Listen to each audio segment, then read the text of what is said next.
my name is Uthra Rajagopal and I'm an independent curator specialising in South Asian textiles and dress.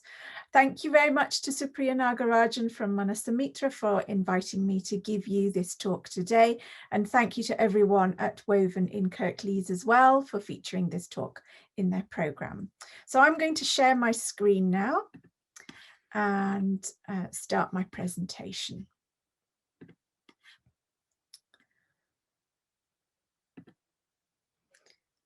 So the sari is one of the most ancient garments of the subcontinent, and within this single length of cloth, it has the power to embrace and distinguish different communities and geographical regions.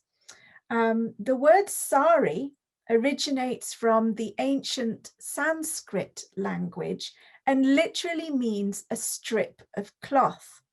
And so there has been this ancient association with the spiritual quality of this long length of uncut cloth, considered to be very holy and very pure.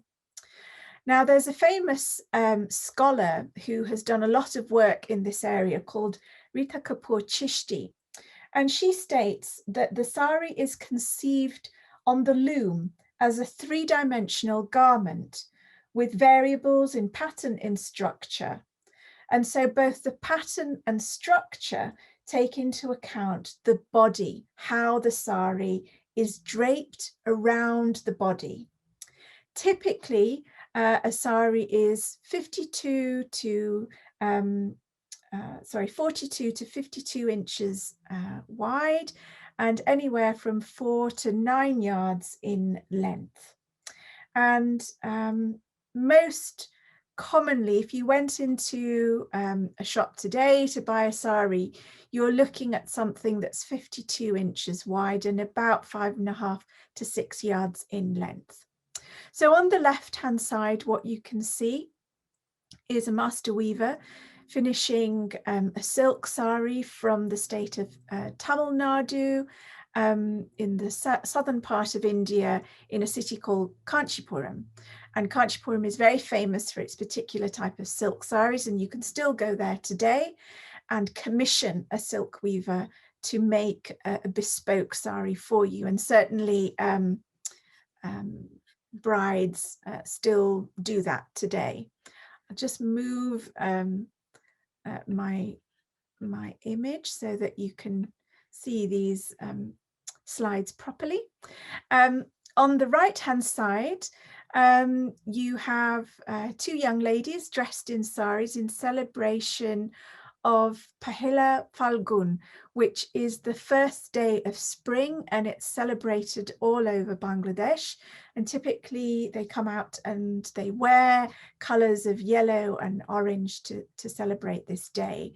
And this picture was taken by me in Dhaka last year in 2020. This is just an image to show you of how comfortable and easy and proud women are to be seen in saris. This image comes to us from the Women of the World magazine, which you can find in the archives at the Working Class Movement Library in Salford. And what you see on the right-hand side is the Indian delegation of women attending the International Democratic Federation.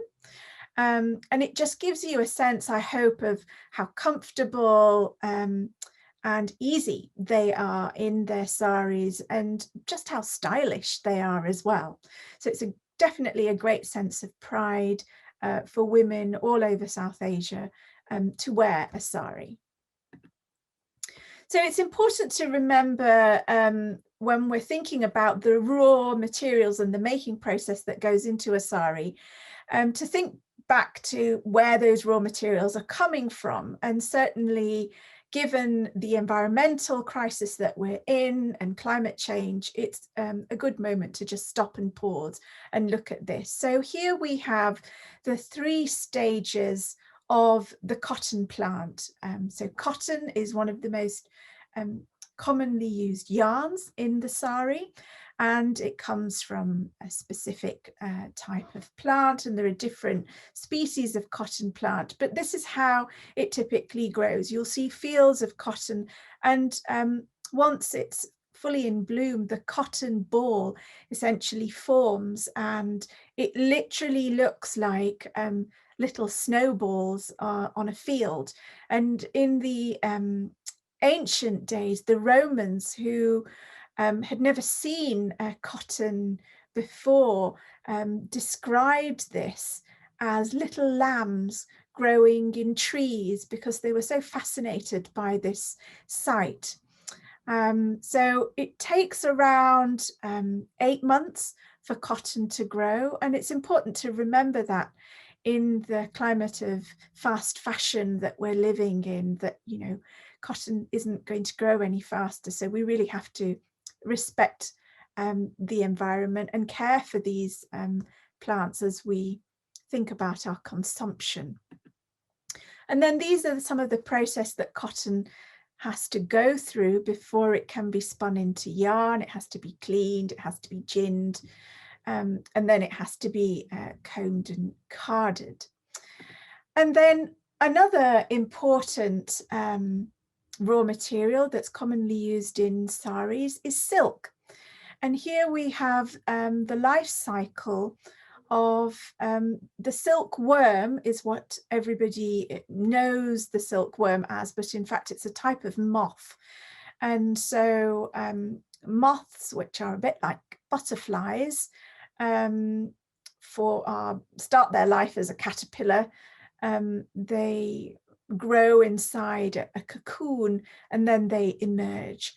And it's this pupa or cocoon that is the vital component in extracting the silk yarn that is then spun into silk cloth. And I would just also like to point out that there is a type of silk known as ahimsa silk, which does not involve any harm to the silk moth. And you'll find ahimsa silk widely worn in Buddhist communities, and because of their religious beliefs in protecting anything that's living.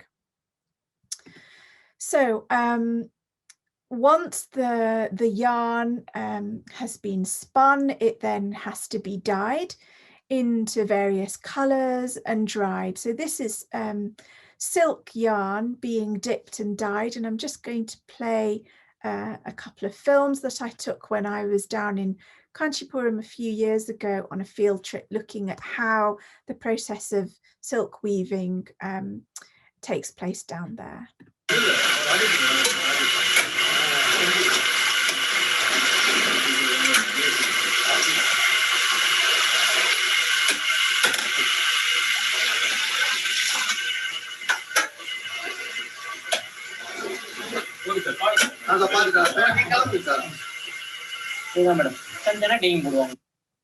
So you can see that everything is done by hand quite carefully, and the silk that's in the actual bag, the white silk, is being protected because that might be dyed in a different color perhaps, or it might be kept white, depending on what the weaver wants to do with it.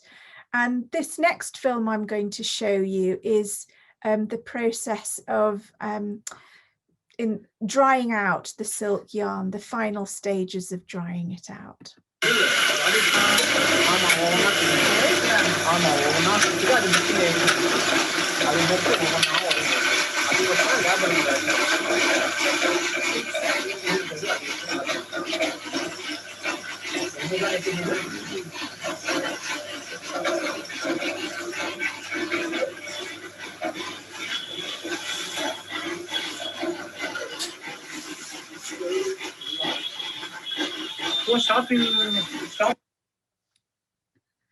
So you'll see there just how beautiful the golden amber sheen is on the silk after it's been through the dyeing process.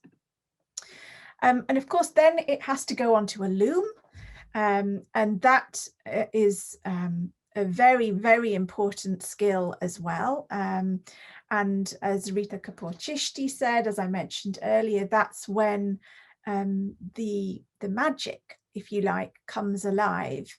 And it takes approximately, depending on the complexity of the yarn, the structure, the pattern, it can take anywhere up to a week to 10 days to weave a sari. And of course, it also depends on the length. This is an image of a jacquard hand loom. The jacquard system has a series of punched cards, and they are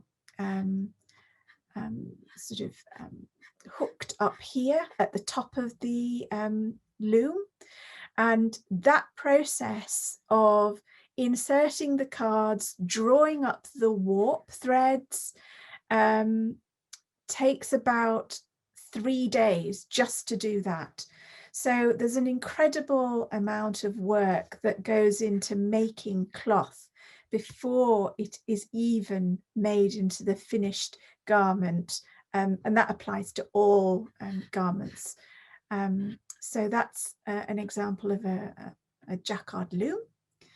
And it's important to remember that the sari, like any other type of cloth, is three-dimensional, and that is to say it's formed like a grid. When it's woven, it essentially makes a grid. So the vertical yarns running across the length, sort of north to south of the loom, we call that the warp, and the weft runs east to west. And we call that the weft, as I've said. And the finished edge, where the weft essentially turns and goes back, is called the selve edge. So that's just a bit of background information about the sari and about cloth in general. So we know that the sari is incredibly long, and this is just an image to show you just how long it actually is when it's stretched out. And it can be thought of as being conceived in different sections. So you'll typically have borders on either side. You'll have an inner end piece, which is down at the other end, and an outer end piece, which is known as the pallu, which is typically the part that is draped over the shoulder or is the most exposed part, because it tends to be the part with the most amount of decoration, the most amount of pattern.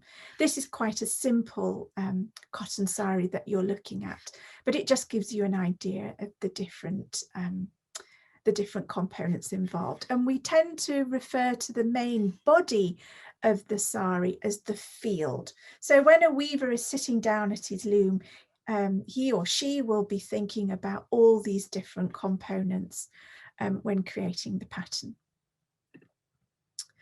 This is another example of a sari stretched out in full length.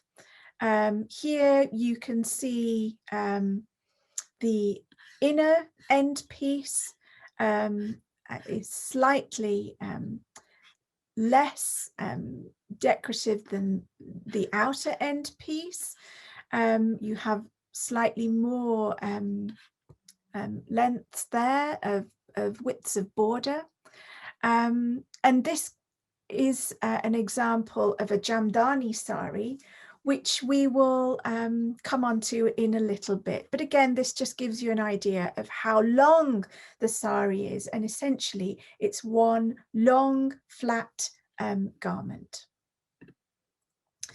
So typically it's draped in what's called the Nivi style. Now, the Nivi style is worn by wrapping the sari around the waist so that the pleats hang from the waist downwards, and then the pallu is draped over the left-hand shoulder, so it can flow freely, or you can pleat the pallu itself so that it hangs more neatly. There's not any hard and fast rule in the number of pleats as such, but certainly wrapping around the waist, pleating it, pleating from the navel to the ground, and then draping it across the left-hand shoulder is known as the Nivi style. And it became popular in the late 19th century when Rabindranath Tagore's sister-in-law made a trip to Bombay, as it then was, and was quite taken by the sari draping style that she saw being worn by a particular community known as the Parsi community. And the story goes that she took that style of wearing the sari back to Bengal, and it was then popularized and became fashionable and sophisticated to wear one sari in this manner. And you'll see also that the sari has a blouse, or a choli, as it's referred to in Hindi, and underneath the sari is a petticoat, which tends to be a drawstring cotton full length underskirt, if you like, and the sari blouse and the sari petticoat should match. So typically the sari blouse is made in a length of cloth that runs along the end of the sari, and you can cut that off, and then you will have the blouse tailor-made to your unique body measurements by a tailor, or you can make it at home if you are skilled. And the petticoat, you would match the colour of the field or the body of the sari, so that you get a nice neat finish when you're wearing the garment, and also so that you're not wearing a garment that's transparent on the lower half of your body. However, in older times, it wasn't always the case that you would wear a sari with a blouse and a petticoat. And in fact, the styles of draping a sari allowed for it to be draped in such a way that you wouldn't necessarily need that. And certainly the sari can be draped to sort of cover the whole of the torso, essentially enclosing the torso. And it can also be worn in a way that acts like a pair of trousers, so that it essentially is wrapped around both legs. And what I've done at the end of this presentation, I've given you some links to some websites that you can have a look at to understand more about the different ways of draping the sari. So here you have the famous scholar on the far right of your screen, Rita Kapoor Chishti, and here she is teaching women the different ways of draping a sari, and she actually runs a sari school and has been instrumental in reviving the different variations of the drapes that have been lost, essentially, because you tend to see the most popular Nivi style. And again, this is just an image showing you different draping styles. And as you can see, the pallu, although it's worn over on this shoulder, There's no blouse that's being worn here, but these two ladies are wearing blouses, and then the palus come over a different shoulder, and then here it's almost formed like a shawl being wrapped around the shoulders. And again, you've got a lovely variation here on the skirt part, if you like, of the sari, the section that is from the waist below.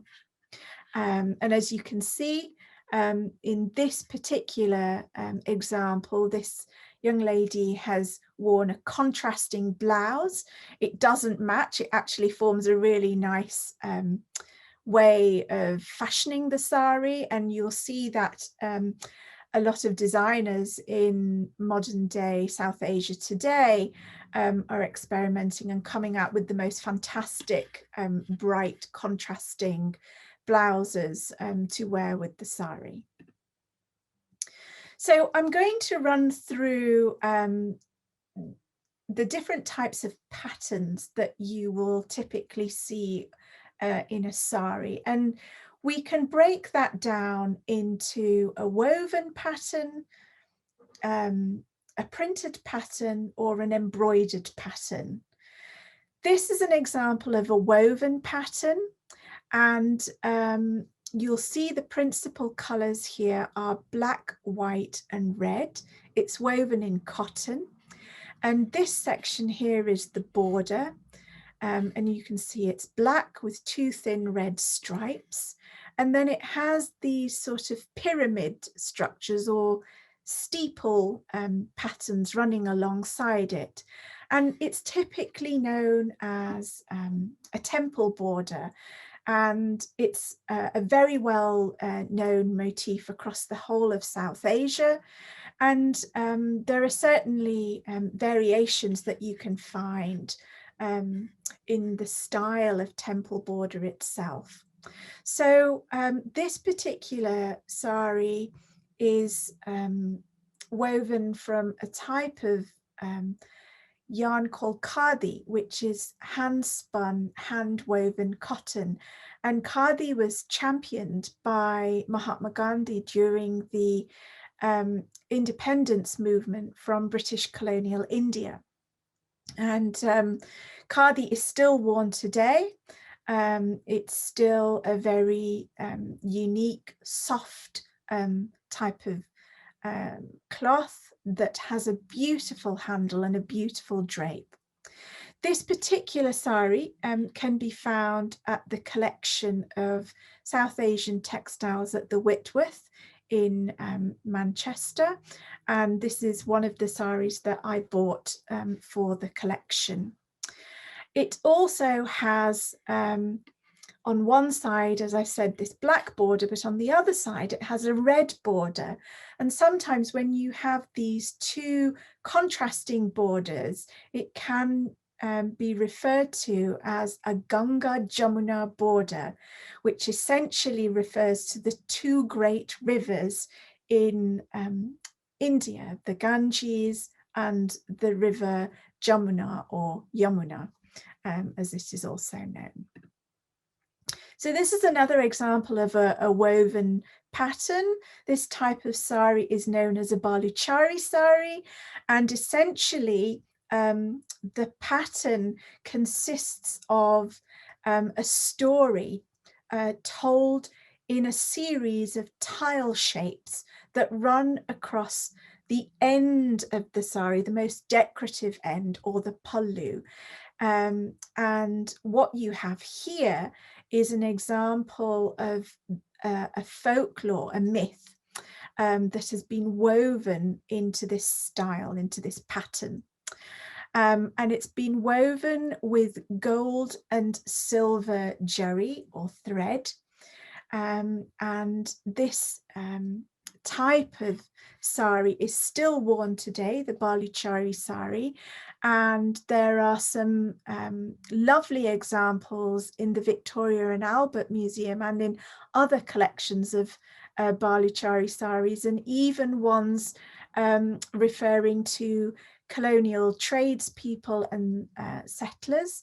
For example, I've seen Baluchari saris in Calcutta in the National Museum there that depicts Portuguese merchants, men and women who, of course, were very early traders in the subcontinent. Another type of woven pattern is called Jamdani.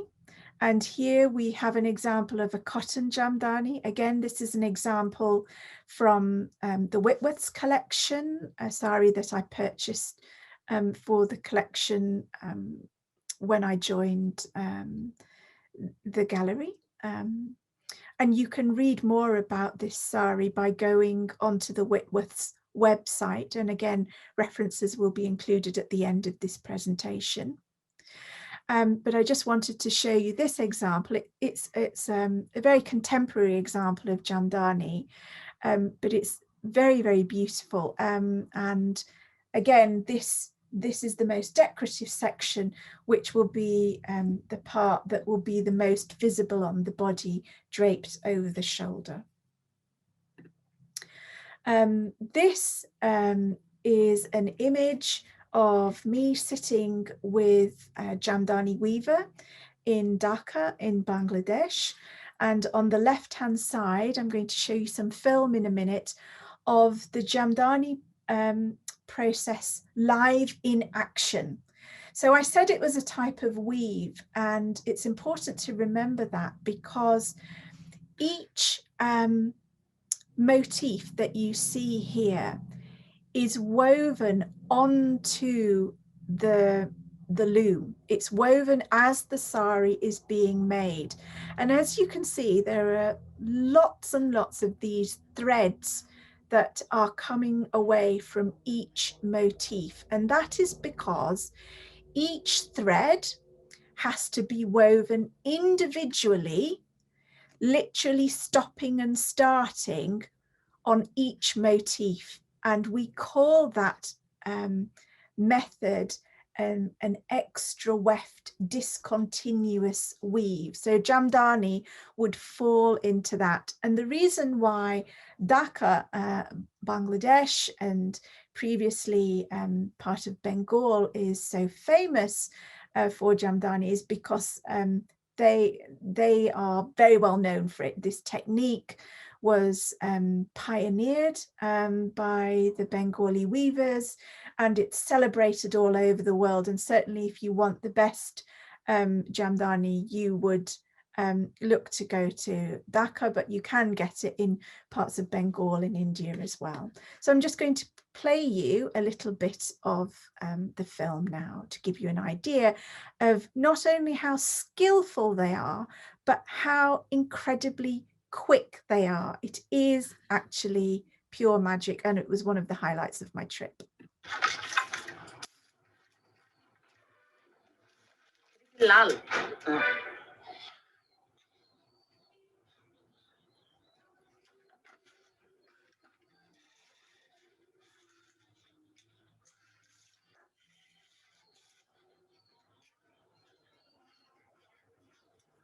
So you can see he's picking up the warp and inserting the extra weft, and he's working across the full width of the sari, and then he will weave and then go back and start working on the next layer of the Jamdani. So quite incredible.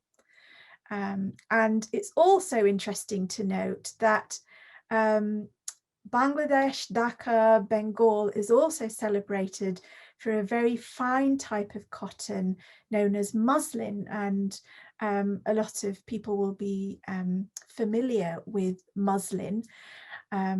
Certainly it was very popular in this country in the 1800s, but also even to this day, it's a very popular soft cotton cloth.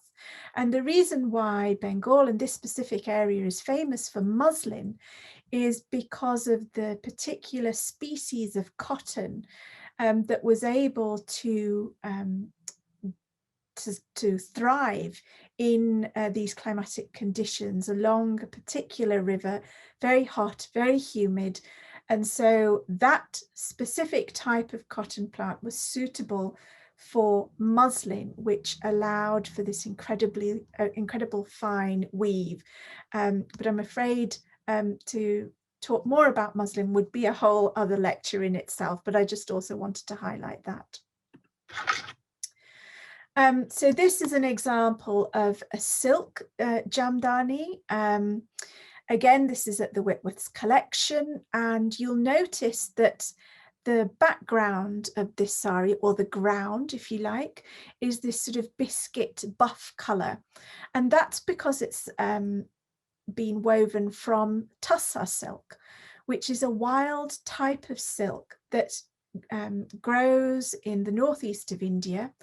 And it is naturally this colour. It is naturally this buff, sandy colour. And it's a very beautiful type of silk. It has a natural slub to it. And it's very, very expensive. And you can also see, I hope, just from this one tiny section of the pallu, the most decorative part of the sari, the end piece, just how intricate this Jamdani pattern is, and just how finely crafted it has been done. So again, this is at the Whitworth's collection in Manchester. Another type of pattern is known as Ecat. Now this is interesting because this kind of borders on the weave and the print element. So what you'll see here, you'll see a sari that is yellow and red. And I think there's a bit of white in there as well. And Ecat is woven by dyeing the strands or the yarns of cotton or silk by wrapping or binding them in certain sections, and then they are dipped in the dye. So every section where the yarn has been tied off, where the yarn has been bound, that will resist taking up the dye. So essentially, whatever the background colour of the yarn is, whether it's yellow or white, and then the rest of the yarn, which hasn't been tied, will soak up the colour of the dye. So that's why you have this beautiful variation of colour in one strand, but it doesn't stop there. So once the strand has been tied and dipped and dyed, and then it's got to be untied and dried and all of that, it then has to be put onto the loom.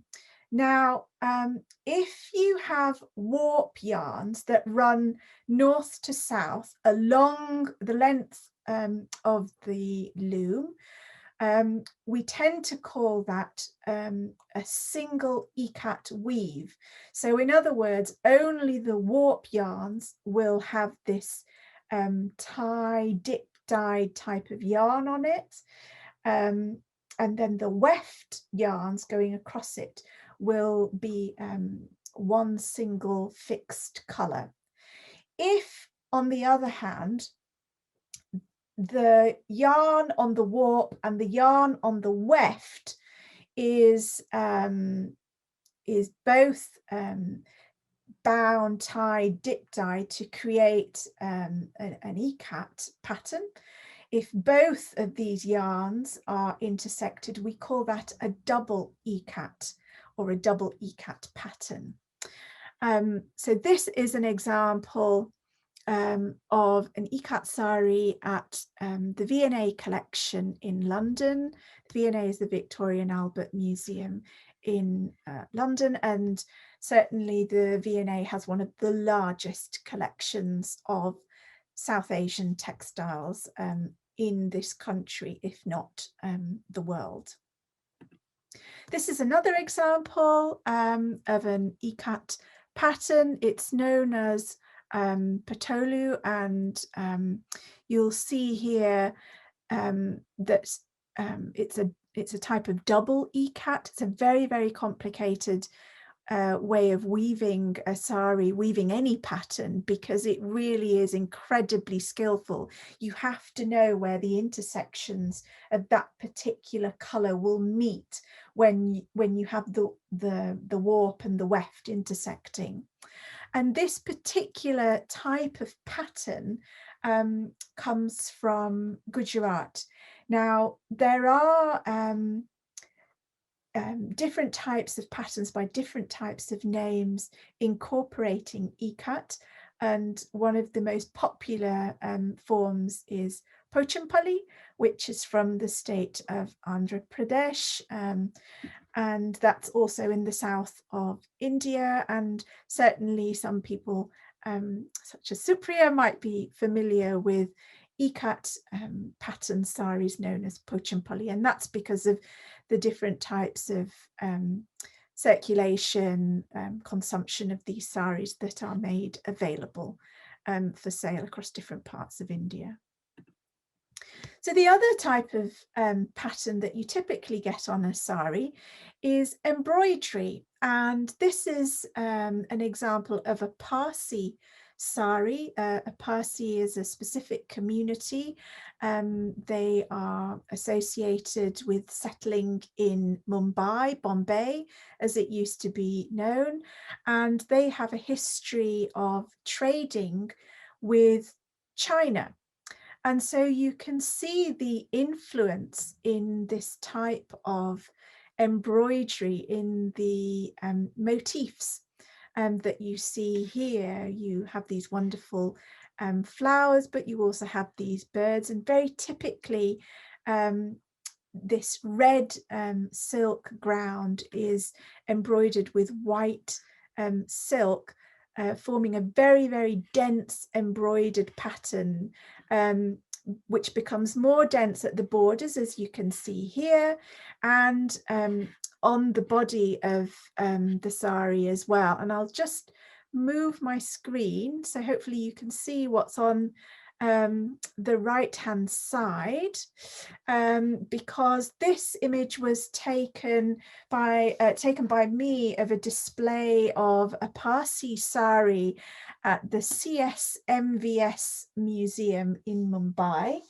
And I'll just get my notes to make sure I've got the right wording. So that's the Chhatrapati Shivaji Maharaj Vastru Sangrahalaya Museum, CSMVS for short.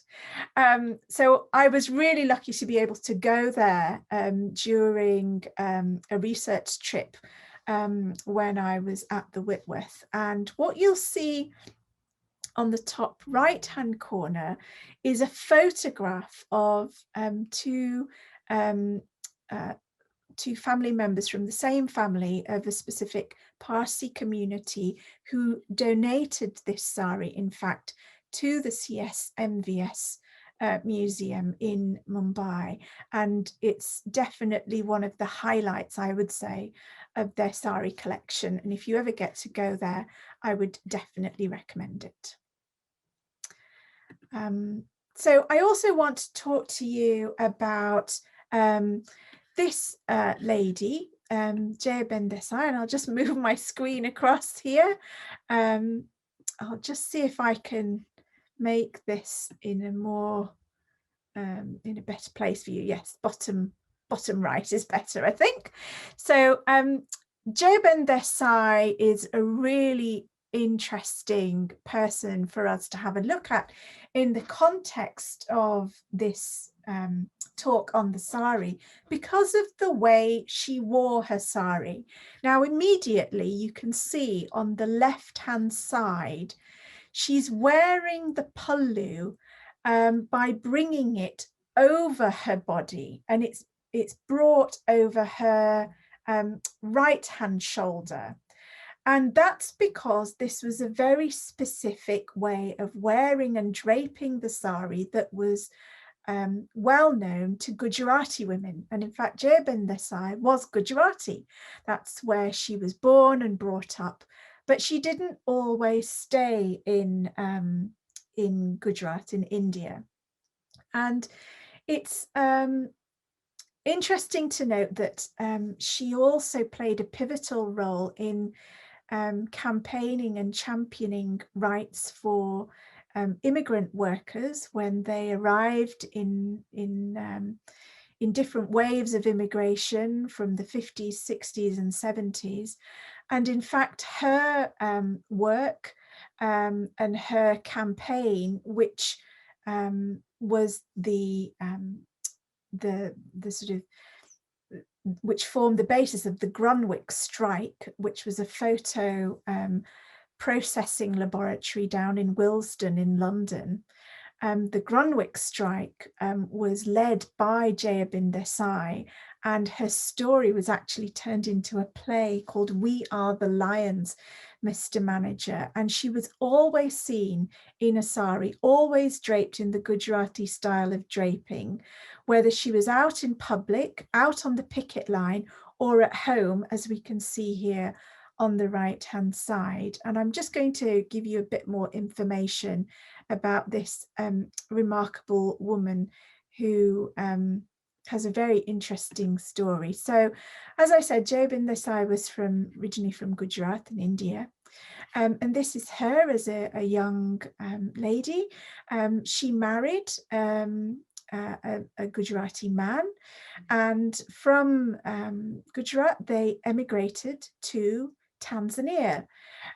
So this was back in the late 50s, and Tanzania, along with other East African countries,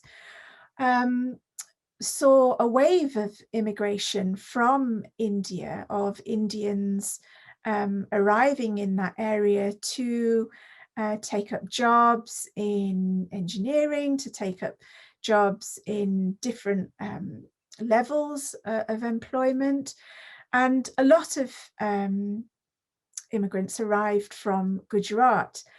And it's fair to say that before India became independent, before the East African countries became independent, under colonial rule, a lot of immigrants were moved across colonial settlements to help build things like railways.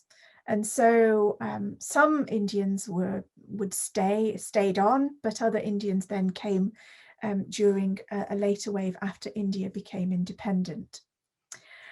After they left Tanzania, they came to England.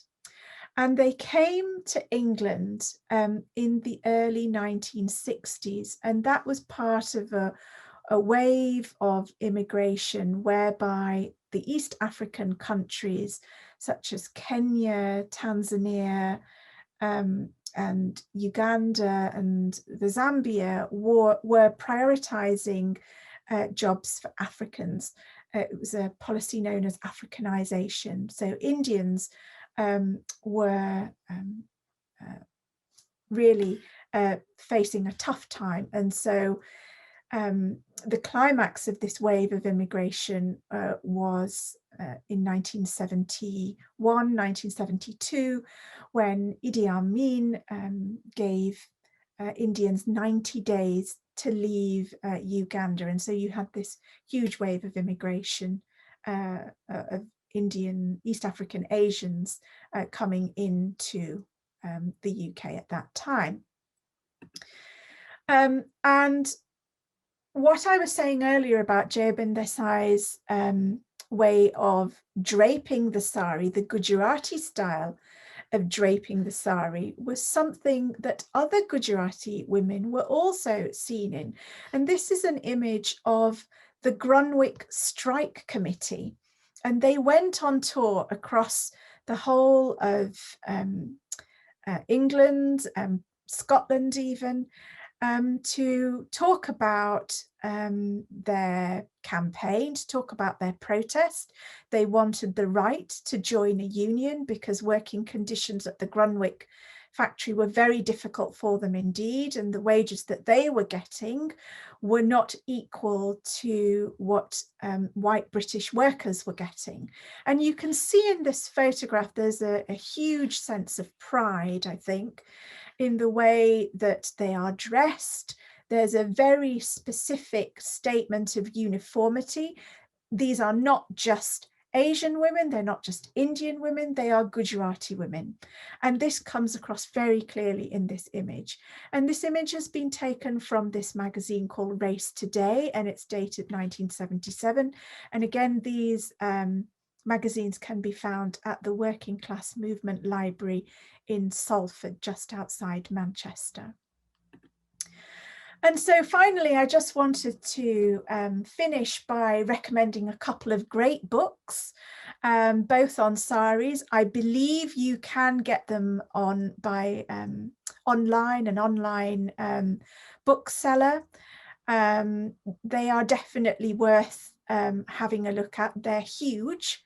In fact, I can show you the book on the left. It's enormous, but I absolutely love it, and I refer to it as a lot. And you'll see Rita Kapoor Chishti is one of the authors, as well as Martan Singh. There's a huge amount of research that's gone into that book. And on the right-hand side is another fantastic book, which I have here. I'll show you. Again, a huge book, so do make sure you have room for it on your bookshelf. And that's by Vijay Singh Katia, and this is a wonderful book to look at in terms of how design is being contemporized in modern day India. But both are incredibly rich in the history and the different regional differences that you find in saris. So just to finish, this is just a slide with different websites that you might want to look at if you're interested in knowing more about the sari, how it's draped. You can go on YouTube and look at different videos of how to drape the sari, whether that's in the Nivi style or the Gujarati style. You can find it on YouTube. And if you want to learn more about Jayabin Desai and the Grunwick strike, then again, all that information is widely available on YouTube, as well as libraries and art galleries that hold archived collections and collections of saris. The best place to see historic examples of saris are the Victoria and Albert Museum in London. The British Museum also has a fantastic collection. There are some good examples at the Whitworth in Manchester as well. However, it's also fair to say that a lot of South Asian textile collections in our museums were really brought about as a result of merchants in Manchester and the Lancashire mills wanting to reproduce and the patterns and the weaves, and so they would collect lots of strips of cloth, different types of cloth, to essentially manufacture them in the Lancashire mills and undercut the colonial markets. So there are examples, some lovely examples in the Whitworth. And there are quite a number of lovely examples of contemporary saris that refer to these very traditional methods of weaving and patterning. So thank you very much. Thank you once again to Supriya, and thank you very much to Woven in Kirklees. If you would like to get in touch with me, my email address is on the screen, and you can also follow me on Instagram. Thank you.